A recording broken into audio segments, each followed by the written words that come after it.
Dans nos précédentes vidéos, nous avons parlé un peu de la déclaration des variables nous avons dit en fait en réalité que en Java, les variables ont une structure identique, peu importe la variable déclarée. Et généralement, les variables se présentent de la forme type de la variable, nom de la et de comment l'appelle-t-on, de la variable, et puis optionnellement une initialisation lors de la déclaration. Et plus tard, si on veut modifier la valeur parce que la valeur est variable, on peut plus ou moins utiliser l'instruction d'affectation. Et dans la vidéo précédente, je vous ai parlé un peu de la notion de variable, mais vous pouvez passer la suivre et si vous avez des questions, vous pouvez les mettre en commentaire. Je me ferai un plaisir de vous répondre et également vous accompagner dans l'apprentissage de ce langage de programmation qui est Java. Et donc, je voulais que ce soit très simple à apprendre et donc sans trop de complications. Et si vous manquez certaines notions, vous n'avez pas compris certaines choses, vous pouvez poser des questions, ajouter des commentaires en bas des vidéos et je me ferai le plaisir de répondre et même de faire de nouvelles vidéos plus pour vous expliquer plus en détail et en profondeur les concepts. Donc, selon ce que nous avons vu, on a vu également qu'on peut afficher du texte avec l'instruction system.out.println, Hello World par exemple, qui va nous afficher en fait un texte à l'écran. Et si nous déclarons une variable, par exemple, euh, nous disons string, euh, string non, string non égale à, par exemple, Marcelin, c'est un exemple, hein. Si nous disons string non égale à Marcelin, nous venons de faire actuellement une déclaration de variable et selon cette, comment l'appelle-t-on, selon cette structure, nous avons fait une déclaration avec initialisation. Pourquoi? Parce que nous l'avons donné une valeur initiale, c'est-à-dire une valeur au début. Et on avait dit que les variables, en réalité, ce sont des réservations d'espace mémoire pour pouvoir stocker des valeurs. Donc, à un moment donné, on peut afficher, on peut dire par exemple hello, et puis on peut dire par exemple bonjour et le nom que nous avons en fait saisi, on peut plus ou moins l'afficher. Donc ici, avec cette instruction d'affichage, nous disons en fait à l'ordinateur de récupérer, d'afficher bonjour et de récupérer un peu le nom, le contenu de la variable nom, pas le nom de la variable, mais le contenu de la variable qui est Marcelin et d'afficher bonjour de point, le nom, le contenu de la variable. Et donc, si nous exécutons le programme, vous verrez que le système nous dit bonjour Marcelin parce que Marcelin, en réalité, c'est le contenu que nous avons stocké dans la variable qui s'appelle nom. Nom, c'est plus ou moins pour le programmeur. C'est nous qui voyons un peu ce qui se passe ici. Mais derrière, le contenu de la variable, c'est ce que les utilisateurs en fait utilisent. Et donc, si nous changeons, si nous voulons par exemple affecter une valeur, une nouvelle valeur à la variable nom, donc nous dirons nom égale, et puis on peut dire par exemple, on peut dire Loki, ou bien on peut peut-être dire, oui, c'est correct, CTRL Z, et donc nous venons de faire en fait une affectation de valeur, c'est-à-dire on a changé un peu le contenu et on peut encore réafficher encore la même chose. Vous verrez que ça nous dit bonjour Marcelin pour ici. Et après ça nous dit bonjour Loki qui nous dit en fait parce que nous avons entre-temps modifié le contenu de la valeur. Donc voilà un peu ce qui se passe au niveau de la déclaration des valeurs, des variables.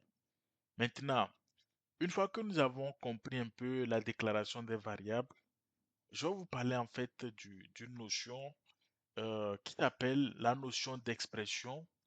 Avant d'arriver en fait, on va prendre un peu sur la notion des expressions, et puis après, on va voir une nouvelle notion qui est la notion qui est une notion un peu qui découle un peu de la notion d'expression, qui est la notion de condition. Et après maintenant, on va voir ce que la notion de statement, c'est-à-dire la notion d'instruction. Voilà, en français, on appelle ça, généralement en anglais, on parle de statement, mais en fait, en français, c'est la notion d'instruction. On va parler de ça, des instructions. Alors, euh, jusqu'au jour d'aujourd'hui, vous connaissez plus ou moins la notion de valeur, de variable, et vous avez plus ou moins, en fait, une idée de ce qui se passe en termes de déclaration des variables. Alors, supposons par exemple que nous avons une variable qui s'appelle x, dans laquelle nous avons stocké une valeur qui est par exemple, déclarons-la comme étant, oui, un nombre entier, on va dire int x égale à 5 ou 6 par exemple. Euh, Maintenant, si nous voulons afficher, si nous voulons, nous déclarons aussi une nouvelle variable qui est la variable y. Y va contenir en fait, par exemple, la fonction 2x plus 1, par exemple. Donc, on va dire ici, y va contenir 2x, 2x plus 1, par exemple. Comme ça. Donc là, voilà un peu, comment l'appelle-t-on, voilà deux déclarations de variables que nous avons. On a la variable x et nous avons également la variable y qui contient en fait 2 fois x plus 1. Si nous affichons les deux, vous verrez que si nous essayons d'afficher les deux, on va dire x égale, on va dire ici, plus x, et on va dire également plus y égale y. Donc si on affiche les deux, vous verrez que on a x égale à 6 et puis on a plus ou moins, attendez, on va mettre un peu de formatage. Donc on a x égale à 6 et on a y égale à 13.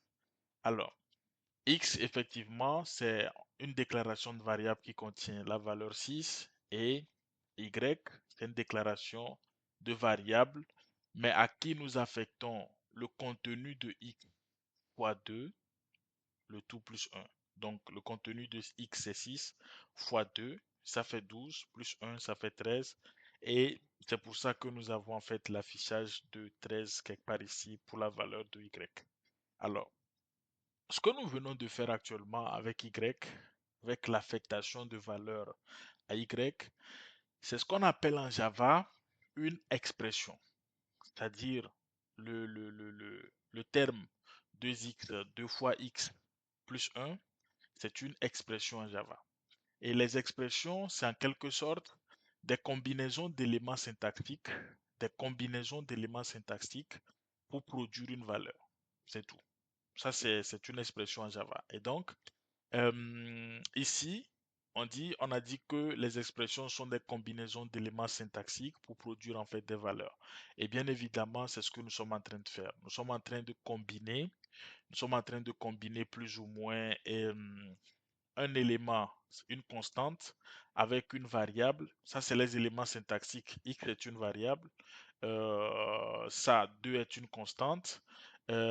Étoile est un opérateur de multiplication. Plus est un opérateur d'addition. Vous voyez, c'est des éléments syntaxiques que nous avons combinés dans le but de produire une valeur. Un est une constante également. Et la valeur finale que nous avons de cette expression-là, c'est en fait 13. Donc, c'est ça en fait une expression en Java. Donc, l'expression, c'est la combinaison d'éléments syntaxiques dans le but de produire une valeur. Ça peut être n'importe quelle valeur. L'essentiel, c'est que la combinaison que vous faites produise en fait une valeur. Et donc, je peux, je peux déclarer par exemple une variable de type nom, de type chaîne, de type string, et je vais mettre par exemple dedans, par exemple, euh, c'est un exemple, je vais mettre par exemple Saturne. Ok, ça c'est euh, un nom de planète. Donc, je vais dire variable planète, planète, par exemple, égale à ça. Maintenant, comme expression, je peux dire par exemple que je veux, je veux par exemple, je veux, je vais dire string, par exemple, majuscule, majuscule, et puis je vais dire, par exemple, que je veux que ce soit la planète, ok, euh, tout en majuscule, donc tout uppercase. Donc là, je dis, je déclare une variable planète, je prends la planète, je, je la convertis totalement en majuscule et la valeur, je le restocke en fait dans une nouvelle variable qui s'appelle majuscule. Donc, ce que je viens de faire actuellement, ce que nous venons de faire actuellement par ce biais-là, c'est ce qu'on appelle également une expression. Pourquoi c'est une expression? Parce que ça produit une valeur et cette valeur-là, c'est une combinaison d'éléments syntaxiques. Ça, c'est un objet, hein, c'est l'accès, c'est une méthode, c'est l'appel d'une méthode sur un objet. Ça, c'est l'opérateur d'appel. L'appel d'une méthode sur un objet. Et la valeur de ce contenu-là est récupérée et en fait stockée dans une nouvelle variable qui s'appelle majuscule. Et donc, nous pouvons plus ou moins afficher ça en disant afficher la majuscule. Et donc, vous verrez que ici, ça va nous afficher le nom Saturne tout en majuscule. Donc, voilà un peu à quoi servent les expressions. Et les expressions, ça peut être très très très compliqué, ça peut être complexe, ça peut être une fonction, ça peut être un nom transformé, ça peut être un objet qui subit des transformations. Mais ce qui est très important qu'il faut retenir, parce il y a une infinité de possibilités, c'est que les expressions sont les combinaisons syntaxiques qui en fait permettent de retourner en fait des valeurs. Et ces valeurs-là, ce sont des valeurs qu'on peut utiliser pour pouvoir les stocker. On peut les stocker pour ne pas refaire le calcul à chaque fois ou pour des raisons d'optimisation, pour les afficher ou ça peut rentrer dans d'autres calculs beaucoup plus complexes. Mais la base, c'est-à-dire le schéma basique, c'est en fait la notion d'expression. Donc là, nous venons de parler de la notion d'expression. Maintenant, on va parler d'une seconde notion qui est en réalité la notion de condition. Alors, une condition, c'est quoi? C'est tout simplement une expression qui retourne en fait une valeur booléenne. Donc, la condition, c'est une expression qui retourne une valeur booléenne. Donc là, on peut mettre ça ici, condition égale valeur euh, égale expression. Ça, c'est une expression qui retourne un peu, qui retourne une valeur booléenne. Une valeur booléenne. C'est tout, booléenne. Maintenant, avant de pouvoir en fait revenir sur, pour comprendre un peu la notion de condition, on va essayer de comprendre un peu comment l'appelle-t-on, la notion d'expression. Parce que de la notion d'expression, on a un peu une complexité qui par après va nous amener à la notion de condition. Donc là, on va revenir encore un peu à la notion des expressions avant de venir parler de la condition. C'est très important. Vous voyez, par exemple, dans cette expression-là, tout ce contenu, c'est une déclaration de variable avec initialisation. Ça, c'est le type. Ça, c'est le nom de la variable. C'est Y. Le contenu, c'est en fait une expression. Et pourquoi est-ce qu'on peut l'utiliser? Parce que le contenu d'une expression, c'est-à-dire le résultat d'une expression, c'est un calcul qui va produire une valeur. Et comme nous l'avons dit, les variables, ce sont en fait des réservations de mémoire pour stocker des valeurs. Donc, cette expression va produire une valeur et cette valeur-là sera stockée dans cette variable, dans cette réservation de mémoire. Et c'est un peu 13 qui est en fait finalement retourné. Maintenant, nous allons faire, c'est que nous allons prendre un exemple d'expression et nous allons comprendre en fait nous allons essayer c'est-à-dire de faire un peu de voir un peu le contenu d'une expression. Vous voyez, par exemple, si nous prenons cette expression-là, si nous déclarons, par exemple, z égale à ça, égale à x plus 1, égale à, comment l'appelle-t-on, égale à ça, 2x plus 1, vous voyez que ce qui se passe ici, c'est une combinaison d'éléments syntaxiques. Comme on l'a dit, c'est une combinaison des éléments du langage Java. Donc, il y a quand même beaucoup d'éléments dans le langage Java, donc les combinaisons sont infinies. Mais je vais vous parler un peu d'une partie pour introduire la notion. Et donc ici, nous avons 2 une constante. Nous avons étoile qui lui est un opérateur. Un opérateur. Et nous avons x qui est une variable. Lui aussi c'est un opérateur. Plus c'est un opérateur. 1 c'est aussi une constante. Et donc, dans cette expression, nous avons une combinaison. Dans l'expression 2x plus 1, nous avons une combinaison de constantes. Donc c'est une combinaison hein, de constantes, par exemple, d'opérateurs, d'opérateurs, et c'est ça.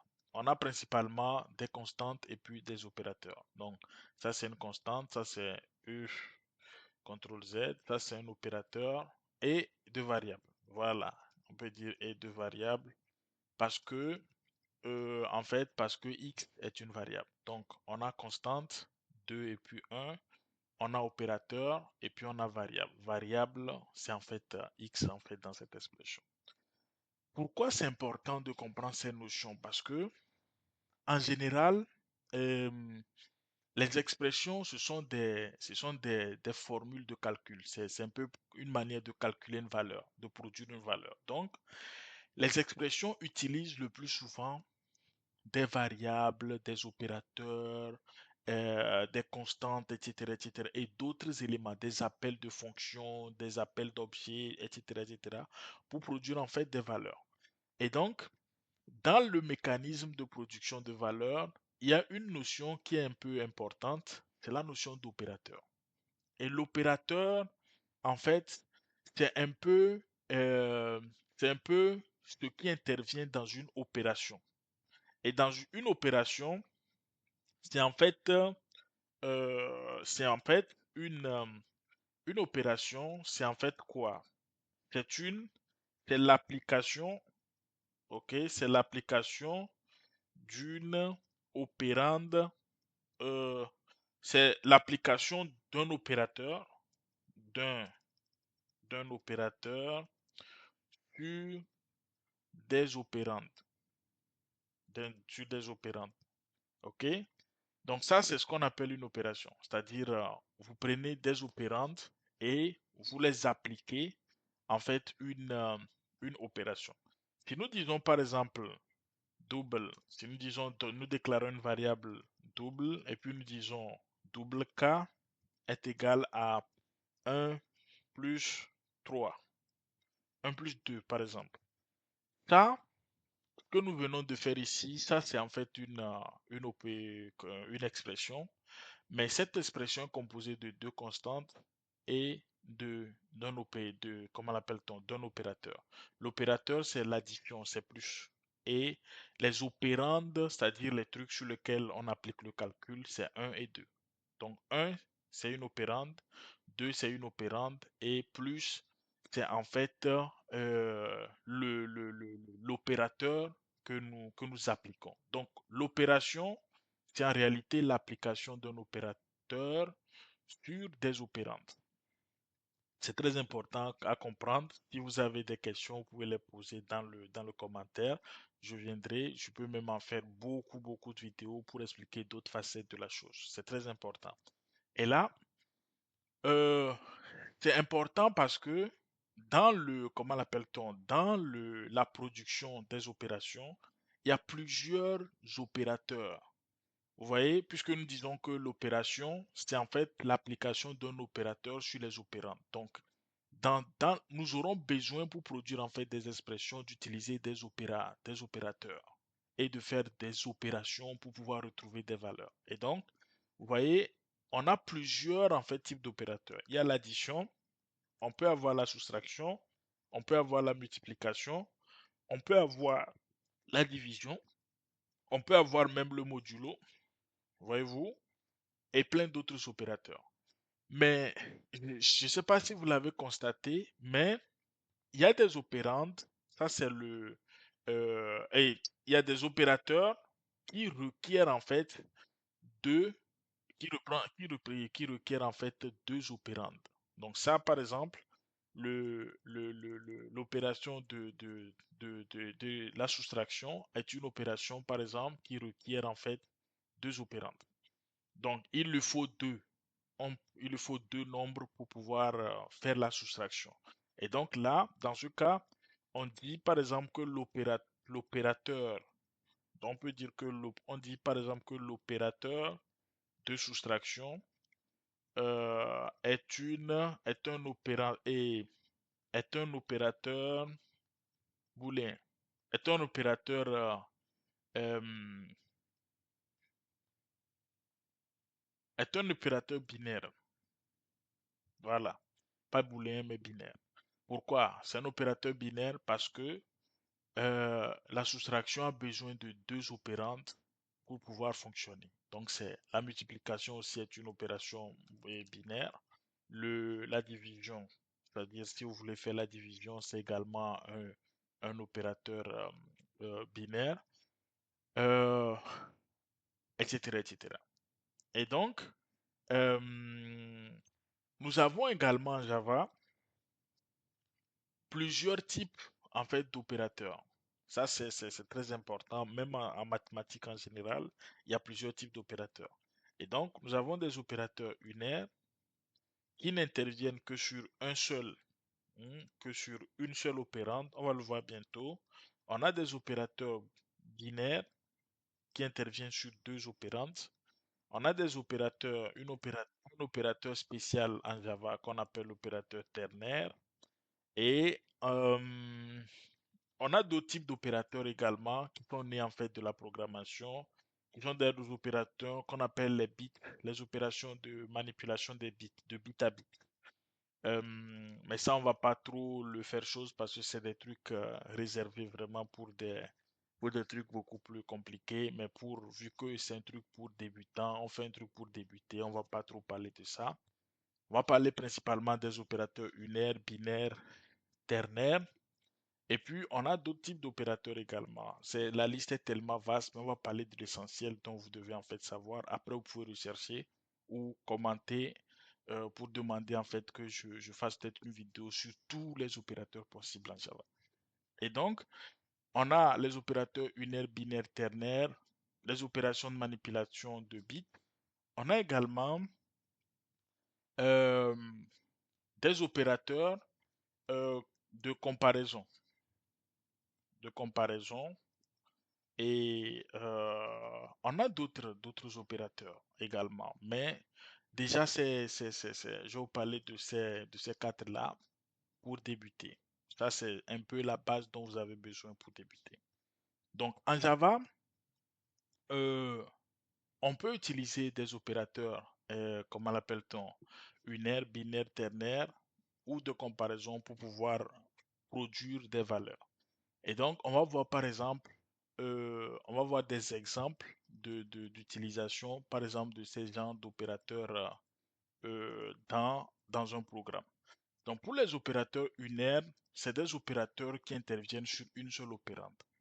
Généralement, c'est c'est en Java ou dans beaucoup de langages de programmation, ce sont des raccourcis d'opérations, c'est-à-dire, ils ont des manières d'éviter de répéter la même chose. Je m'explique. Si on dit par exemple, on déclare une variable x, par exemple, dans laquelle on met le contenu 3. Donc actuellement, si on fait cout system.out.println de x, on aura automatiquement dans la console la valeur 3 parce que c'est le contenu de x. Si entre-temps, nous voulons par exemple prendre l'ancienne valeur de x, lui ajouter 1 et restocker le tout dans x, nous allons en fait faire une affectation de valeur en disant x égale x plus 1. Ça, c'est en fait une affectation de valeur. Et cette fois-ci, quand on va l'afficher, ça va faire 3 x égale 3, c'est-à-dire l'ancienne valeur de x qui est 3, et on va l'ajouter 1. Et on va afficher le tout ici. Ce qui va faire que quand on va en fait, euh, quand on va en fait, on va en fait afficher maintenant la nouvelle valeur de x, on verra que c'est 4. Alors, c'est une opération, cette affectation, c'est une opération qui est tellement fréquente. En Java, on a créé un raccourci pour pouvoir le faire. Ça s'appelle l'opérateur de l'incrémentation, c'est-à-dire on ajoute une certaine valeur à une valeur, à une variable, c'est-à-dire au contenu d'une variable de préférence entière en fait. Souvent, ce sont des entiers. Et donc, on appelle ça l'incrémentation. Et donc, en Java, il y a un raccourci pour pouvoir faire l'incrémentation. C'est que au lieu de faire, on va dupliquer la ligne et on va mettre la première ligne en commentaire. Au lieu de faire x égale à x plus 1, on dira tout simplement x plus plus. Donc là, vous verrez que si on réexécute en fait cette méthode, on aura toujours la même chose parce que ici, on a affecté la valeur x à 3, mais cette ligne, c'est l'équivalent de x égale à x plus 1. C'est ça l'incrémentation à 1. Et donc, selon aussi, selon aussi là où vous êtes, il y a des spécificités de l'incrémentation en Java et généralement dans les langages qui ressemblent un peu au langage C. C'est que on a la pré-incrémentation et la post-incrémentation. Je ne vais pas trop rentrer dans ces détails parce que ça peut peut-être vous troubler comme un débutant ou quelqu'un qui s'intéresse à Java. Donc, je ne vais pas vous compliquer un peu l'addition, mais sachez qu'il y a en fait le fait de le faire avant ou le faire après. Et donc ici, par exemple, ici, ce que nous disons, c'est que nous voulons, nous voulons faire la post-incrémentation parce que le plus plus vient après comment l'appelle-t-on, après le nom de la variable. Mais sachez que nous pouvons également faire la pré-incrémentation, c'est-à-dire, nous pouvons faire ça comme ça. Nous pouvons mettre ça aussi comme ça, plus XX, et faire ce qu'on appelle la pré-incrémentation. Donc là, ici, l'incrémentation aura lieu avant l'accès du contenu de la variable, alors que si nous le mettons derrière ici, euh, si nous le mettons derrière ici comme ça, l'incrémentation aura en fait lieu après l'utilisation du contenu de la variable. C'est plus ou moins un peu les spécificités de l'incrémentation. Si vous voulez ces détails, écrivez, demandez-le dans les commentaires. Je vais faire une nouvelle vidéo et puis je vais vous répondre pleinement avec tous les détails sur les trucs, les aspects tricky de tout ça parce que c'est un peu tricky, oui, oui, c'est un peu bizarre. Donc là, voilà un peu à la base l'opérateur d'incrémentation basique. On a également un autre type d'incrémentation que j'appelle un peu, qu'on appelle un peu les compound, c'est-à-dire les compound operators, c'est-à-dire des types d'incrémentation en fonction de l'opérateur. Vous allez voir que ici, x++, c'est l'incrémentation avec l'opérateur d'addition et c'est l'incrémentation avec 1 à l'ajout d'une seule valeur. La question dont vous allez vous poser, c'est quoi si je veux ajouter par exemple 2, 3 à la valeur, à la variable, tout ça, comment je le fais? Et donc, il y a également des opérateurs pour le faire. C'est par exemple plus égal, vous utilisez plus égal 2. Donc, dans ce cas, ce que vous êtes en train de faire, c'est que ça, on les appelle un peu les opérateurs, les trucs de compound, tout ça, les opérateurs unaires, de choses. Compound, pourquoi? Parce que ça, ce qu'il fait, c'est que il prend X, il prend le contenu de X, il dit, il, il fait encore, il récupère le contenu de X, il ajoute 2, c'est-à-dire le nombre que vous aurez mis ici. Si vous mettez par exemple 7, il va prendre le contenu de X, il ajoute 7 et puis le restock en fait, il restocke le tout dans ça. Et donc, si on s'en tient à ça, vous verrez que, CTRL Z, je vais mettre en commentaire ça. Si on s'en tient à ça, x est égal à 3 initialement. Donc, si on prend le contenu de x qui est 3, on lui rajoute 7 et on restocke le tout dans x. Normalement, x serait égal à 10. Et donc, Si on réexécute le programme, vous verrez que on aura l'affichage de 10 plus ou moins ici. Donc ça, c'est une forme d'incrémentation aussi, mais pas une incrémentation avec, comment dirais-je, pas une incrémentation avec un 1 comme en fait comme valeur. Si vous voulez incrémenter par un, il faut utiliser plus plus. Mais si vous voulez incrémenter par d'autres valeurs, c'est-à-dire 2, 3, 4, 5, 6, 7, etc., etc., il faut utiliser cet opérateur qu'on appelle généralement la sorte de compound operators. Donc là, voilà un peu pour l'addition. Pareillement, pour la soustraction, vous avez également les variantes aussi, hein. Vous pouvez faire x moins moins. Ça, c'est la version en fait de la décrémentation de 1. Donc ça, c'est équivalent par exemple à x égale à x moins 1. Ça, c'est un peu ça. Et vous pouvez également faire x moins égal.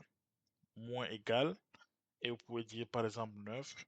Et ça, c'est également équivalent à x égale à x moins 9. C'est un peu ça. Et donc, ça, c'est la décrémentation, bon, plus ou moins compound. Et ça, un peu, c'est l'incrémentation. Et c'est la décrémentation de 1. Ça, c'est de tout ce que vous voulez.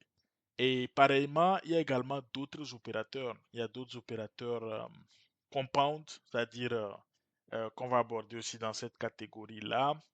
Ces opérateurs compound, c'est quoi? Il y a d'autres qui sont liés, par exemple, à la multiplication. Donc, vous pouvez dire x étoile égale à 6. Et donc, dans ce cas, vous êtes en train de dire, par exemple, que vous faites x, vous êtes en train de dire x égale x fois 6. X fois 6. Donc, on va dire x étoile 6. Donc, la raison pour laquelle, comme vous l'aurez constaté, qu'on n'utilise pas en fait euh, le- la croix pour faire la multiplication dans les langages de programmation, c'est que il y a il y a une lettre qui en fait ressemble plus à la croix, qui est la lettre X. Donc, pour ne pas confondre, on utilise en fait étoile pour signaler la multiplication dans les langages de programmation, la plupart en tout cas. Et donc, voilà, ça c'est un peu c'est celui de la multiplication. Vous pouvez aussi le faire hein, pour la division et tout. Donc, vous pouvez dire X,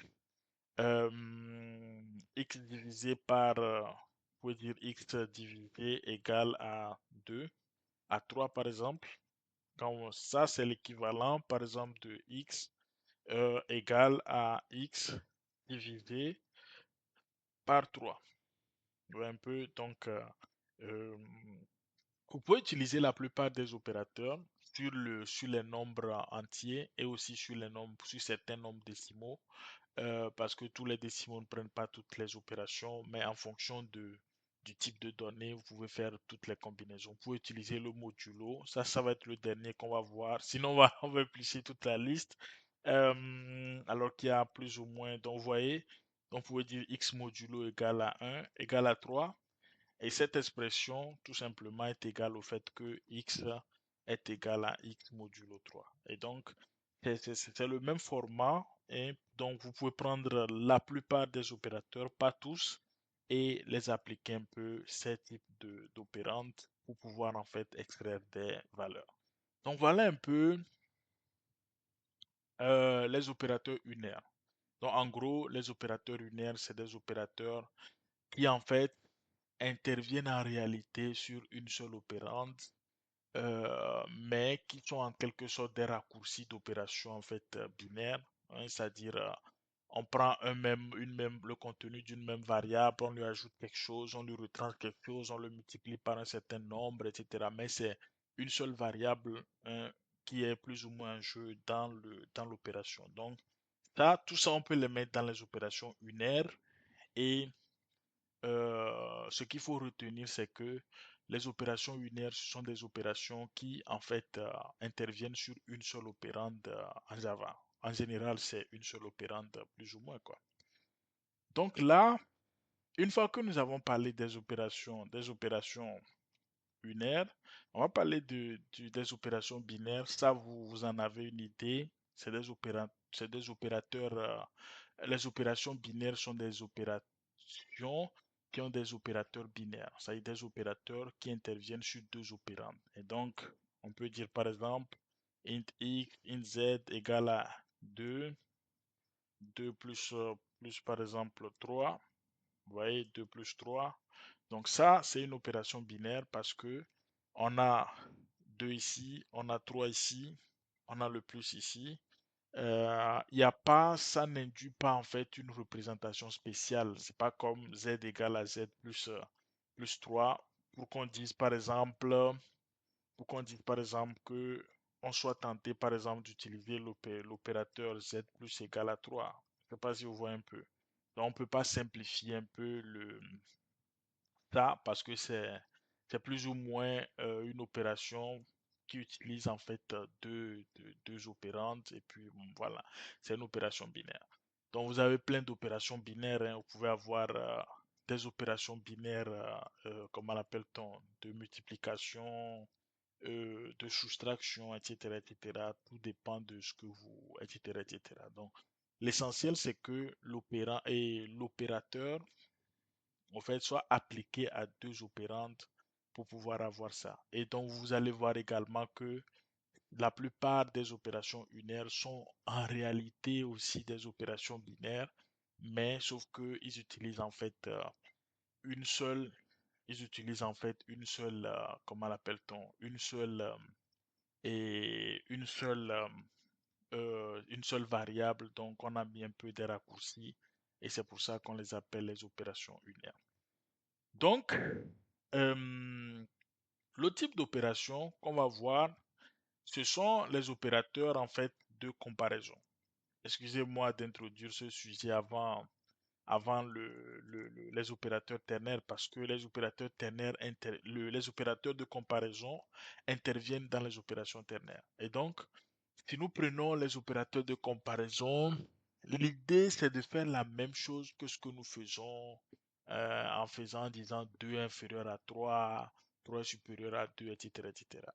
Sauf que en Java, ce qui se passe, c'est que ce genre de comparaison retourne en réalité des boolins. Ça retourne des boolins, c'est-à-dire vrai ou faux. Puisque les opérations de comparaison, le but de la comparaison, c'est d'établir en fait une inégalité, de dire tel opérateur, c'est-à-dire tel nombre inférieur à tel ou bien telle chaîne est très plus long que tel, etc., etc. Donc là, si on dit par exemple, est-ce que 2 est supérieur à 3, généralement c'est des questions. Je ne sais pas si vous voyez un peu. Donc là, si on fait system.out.println, je vais vous prouver un peu que les opérations de comparaison, les opérations de comparaison qui utilisent les opérateurs de comparaison, sont des opérations qui en fait retournent des booléens. Donc là, si on dit est-ce que 2 est supérieur à 3, ce qui est faux, bien sûr. Si on exécute ça, vous allez voir que l'ordinateur retourne false parce que euh, ça retourne en réalité un booléen pour dire que c'est faux. Et donc, si en fait on veut également, si on renverse le truc pour dire est-ce que 2 est inférieur à 3, ce qui est vrai, donc là on aura ça qui dit par exemple que 2 est inférieur à 3. Ce qui veut dire que la typologie même des opérations de comparaison, c'est de pouvoir établir des vérités booléennes pour dire oui, c'est vrai, c'est inférieur ou bien non, c'est pas du tout inférieur. Et donc, on peut utiliser également des variables hein, comme inférieur ou égal, hein, et puis ou bien par exemple supérieur ou égal. Mais souvenez-vous, il y a une règle en fait en général, c'est que le signe, l'égalité vient toujours après le signe de la conversion. Et ça, c'est un peu chose. Donc, si vous voulez dire inférieur ou égal, vous pouvez dire 2 inférieur ou égal à 3, etc., etc. Bon, en mathématiques, bon, avant de parler de ça, de la combinaison des opérateurs, je vais vous parler de quelque chose. Je vais vous parler un peu du fait, on vient de voir que ces variables, en fait, ces comparaisons, l'opérateur de comparaison retourne un booléen, c'est-à-dire ça retourne vrai ou faux. Donc ça veut dire que on peut déclarer une variable de type booléen et pour, on va dire par exemple résultat comparaison, c'est un exemple dans lequel on va mettre le contenu d'une comparaison, comme ceci. Vous voyez un peu, dans lequel on va mettre le contenu d'une comparaison et on va mettre en fait ce contenu-là, on peut afficher par exemple le résultat de la comparaison.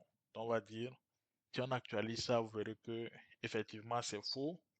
Et si on dit inférieur ou égal, vous verrez que cette fois-ci, ça va être vrai parce que 2 est inférieur ou égal à 3. Et si on prend par exemple 3 est effectivement inférieur ou égal à 3. Donc, on aura également true ici. Mais si on prend par exemple supérieur ou égal, je crois que ça aussi, ça va donner true parce que 3 est égal à 3. Donc, le côté supérieur serait faux, mais le côté égal va être vérifié. Et donc là, voilà un peu. Mais par contre, si on dit par exemple 1 est supérieur ou égal à 3, ça va donner faux parce que 1 n'est pas supérieur à 3, 1 n'est pas non plus égal à 3. Donc voilà comment l'appelle-t-on? Les opérateurs de comparaison. Donc c'est des opérateurs qui retournent en réalité un booléen, c'est-à-dire un booléen plus ou moins. Et donc, ces genres de, les genres de comparaison, les genres d'expressions que nous avons dans les langages en Java, qui produisent en réalité des booléens, sont, sont ce qu'on appelle euh,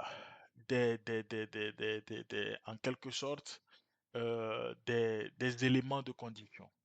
Et donc, ce sont des éléments qui peuvent en fait, ce sont des expressions de comparaison qui interviennent en réalité dans les conditions. Et la condition, c'est tout simplement une expression qui retourne une valeur booléenne. Et donc, ici, par exemple, c'est une condition. Ça, c'est ce que nous voyons ici, là, c'est une condition.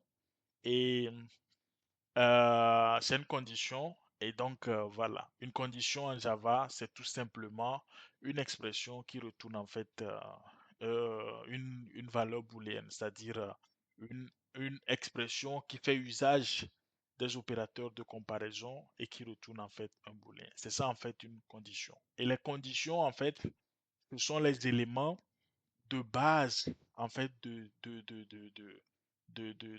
base de ce qu'on appelle les opérations, c'est-à-dire comme l'itération, c'est-à-dire répéter quelque chose un certain nombre de fois, l'exécution sélective, les structures conditionnelles comme s'il y a cette condition, à cette condition, fais ceci, s'il y a ça, fais ça, etc., etc. Donc, c'est un peu des éléments centraux pour pouvoir en fait euh, exécuter des branches de code et faire un peu de l'embranchement. On verra ça bien plus tard, mais sachez que la condition, les opérateurs de comparaison font partie des opérateurs qui génèrent en fait des conditions et qui en fait permettent aussi de faire ça. Il y a d'autres manières également de retourner en fait euh, de retourner de retourner des booléens qui ne sont pas des conditions, mais sachez que la plupart des instructions comme la sélection, l'itération et ces consonnes ont besoin en fait des conditions pour pouvoir fonctionner.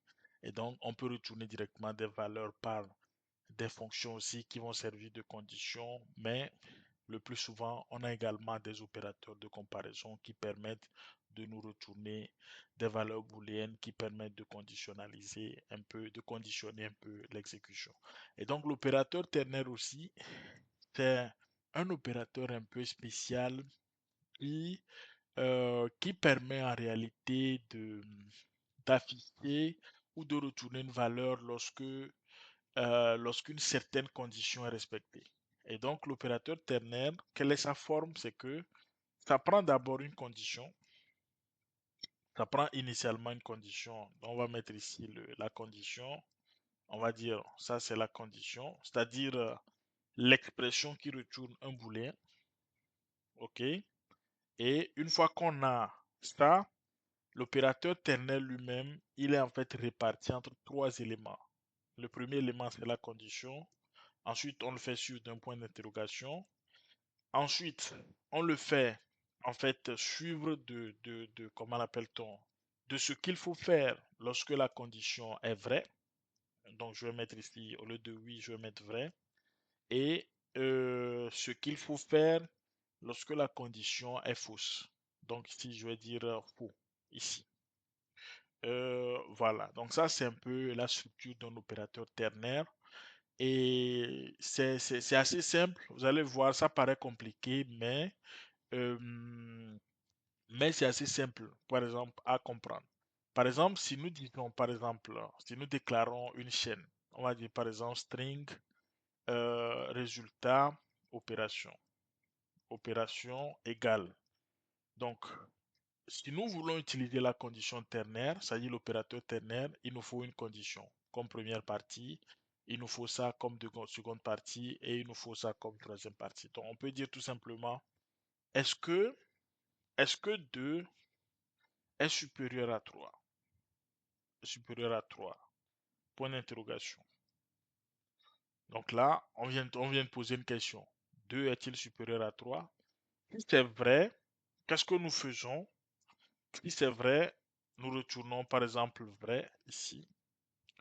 Et si c'est faux, 2 points, nous retournons par exemple faux. C'est ça.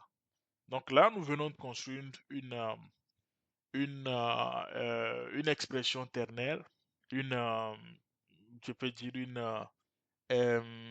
oui, une expression ternaire et avec un opérateur ternaire, oui, une expression ternaire effectivement, qui fait quelque chose, c'est que d'abord ça évalue ça évalue la condition pour dire est-ce que c'est vrai ou c'est faux. Ça, c'est les deux embranchements possibles. Vrai, ça va, si c'est vrai, ça va retourner ça. Si c'est faux, ça va retourner ça. Et donc, 2 est-il supérieur à 3 dans notre cas de figure, c'est faux. Donc, sûrement, on s'attendra à recevoir ça ici. On s'attendra à retourner le mot faux. Et donc, si on affiche le résultat de l'opération, vous verrez que euh, ça va nous retourner faux ici. Mais si on dit par exemple 2 est-il inférieur ou égal à 3, inférieur ou égal à 3, si on l'exécute, vous verrez que ça va nous donner vrai parce que c'est cette partie qui est en fait vraie. Donc voilà un peu euh, de façon simple et basique parce que et basique ce qu'on appelle les opérateurs, les expressions, les conditions en langage de programmation Java. Et comme je vous l'ai dit, ça c'est une vidéo qui est un peu longue, mais cette vidéo normalement déjà vous donne une certaine largesse en Java. Déjà à partir de cette vidéo, vous pouvez vous considérer comme étant un programmeur Java parce que vous avez quand même une compréhension de la base de Java. Parce que la plupart des choses, ce que nous allons voir par après, vous verrez que ça va être juste l'utilisation de ces trucs qu'on a déjà vus. On va utiliser beaucoup on va utiliser beaucoup les conditions. On va utiliser beaucoup les expressions. On va utiliser les entrées-sorties, les notions qu'on a déjà vues, quoi, qu'on a déjà vues par le passé dans les prochaines choses que nous allons pouvoir voir. Et une dernière notion avant de clôturer en fait ce chapitre, c'est en fait la notion de statement ou d'instruction. En Java, ce qu'il faut savoir, c'est que une instruction, c'est tout simplement une expression qui se termine par un point-virgule. C'est tout en Java. En Java, c'est ça. L'idée, on termine une instruction par un point-virgule ou une délimitation de bloc. Je ne vais pas rentrer trop dans la délimitation de bloc, mais comme ce tutoriel se veut être un truc pour débutants, je vais juste vous parler de la notion de choses, mais on verra le reste lors de choses. Vous voyez par exemple que par exemple, dans ce fichier, je vais juste attirer votre attention sur la notion de bloc et puis on va parler un peu des points-virgules. Vous allez voir que dans la plupart dans ce fichier, vous voyez par exemple, il y a de ces accolades ouvrantes et puis à chaque accolade ouvrante correspond une sorte d'accolade fermante et à chaque accolade fermante correspond une forme d'accolade ouvrante. Donc ça, c'est un peu les blocs d'instruction. Le bloc d'instruction est le plus souvent délimité par ces genres d'accolades. Et ça permet un peu ça représente un groupe d'instructions, mais qui est perçu en fait comme une seule instruction par un ordinateur, en tout cas par le compilateur Java. Et donc, nous, ce qui serait important pour nous, pour le moment, c'est de savoir que le statement ou bien l'instruction, c'est tout simplement la phrase dans un langage de programmation. Et vous savez, dans nos langages comme le français, l'anglais, etc., on a des règles de ponctuation, comme vous pouvez dire une phrase commence par une lettre majuscule et se termine par un point. Et donc, quand vous prenez par exemple un long texte français, vous savez que ça va commencer par vous pouvez séparer les phrases dedans en vous basant sur cette règle où une phrase va commencer par une lettre majuscule, ça va se terminer par un point, etc., etc. C'est la même chose aussi dans le langage de programmation. Donc, le statement ou bien l'instruction, c'est en réalité la phrase dans le langage de programmation. Et en programmation, vous avez beaucoup plus de flexibilité. Ce qui est essentiel dans une instruction en programmation Java, c'est que l'instruction soit terminée par un point virgule. C'est pour ça que vous allez voir que la plupart des lignes que nous ajoutons, nous mettons toujours à la fin de la ligne un point virgule. Et donc, généralement, quand vous programmez en Java, si vous ne le faites pas, le compilateur lui-même va vous le rappeler parce que Java c'est un langage typé. Il va vous dire, ah, vous avez fait une erreur. Vous voyez? Par exemple, si je remets par exemple, je remets par défaut le point virgule, vous voyez, l'IDE IntelliJ me dit expected point virgule. Donc, je peux dire insérer et ça va disparaître. Donc, si j'enlève ça ici aussi, ça va me dire non. Il le faut en Java. Donc, en Java, c'est obligatoire de terminer le statement, c'est-à-dire l'instruction, par un point virgule. C'est ce qui permet en fait au compilateur de savoir que votre expression est une instruction. Donc là, c'est un peu le principe de base de ça. Et donc, sur ce, euh, nous allons en fait arrêter la vidéo d'aujourd'hui, mais si vous avez des questions sur les éléments que nous avons abordés, nous allons plus ou moins en fait, vous pouvez les poser dans les commentaires. Je me ferai un plaisir de vous détailler encore plus d'autres notions parce que il y a d'autres notions qui sont liées en fait à la notion d'expression, de condition, etc. Parce que il y a, avec la notion d'opérateur, d'autres complications, comme par exemple la priorité des opérateurs, etc. D'autres, les opérateurs de bit à bit, les opérateurs de manipulation de fichiers. Certains, il y a quand même des variations beaucoup plus profondes, mais pour débuter, croyez-moi, ce dont vous avez besoin pour débuter, c'est plus ou moins ça. Mais ne vous arrêtez pas juste à ça. Si vous êtes curieux, vous pouvez encore découvrir, aller chercher encore ou poser des questions pour que je vous fasse aussi d'autres vidéos beaucoup plus élaborées. Donc, sur ce, on se dit merci et je vous rattrape dans une prochaine vidéo. Merci beaucoup.